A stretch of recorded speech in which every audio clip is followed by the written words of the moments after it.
Now, in this video, we are going to cover the 3D transformation.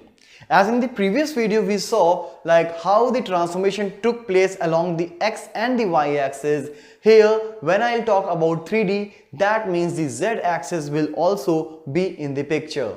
So whatever the transformation will take place using the method like skew, translate, rotate, that will go across the X, Y and Z axis as well.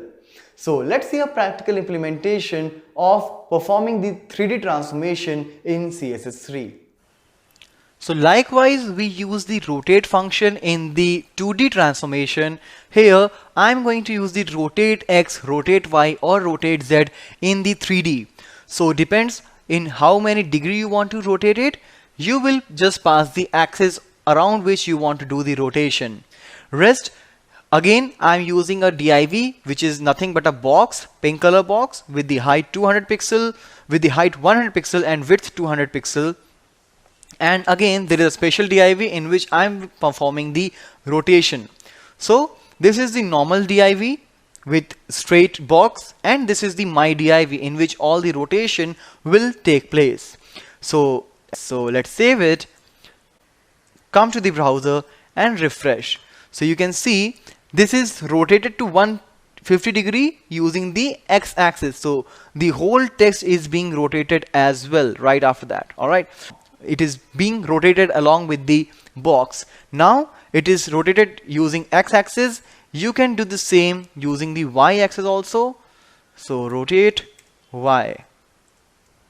So now you can see the whole rotation is take place now according to this axis. Initially it was using the X, now it is taking the Y. Alright, so this is rotate Y. It is still written X, but now as you know, like I'm using rotate Y, so let's make it rotate Y axis. Alright, so this is Y. Alright, similarly you can do the, because it is 3D, there is Z axis also, there is Z axis, so you can use rotate Z as well. So now the rotation will take place as per the Z. So let's save it, come to the browser, and here you can see the third dimension of it. Alright, so these are, as I said, like these are the things which I'm just using it in the transformation. If you will create a storyboard using the animation, you can see them, you can feel the animation and the transformation taking place. Alright, so in our next video we will learn about the animation, but this is all about the 3D transformation using CSS3.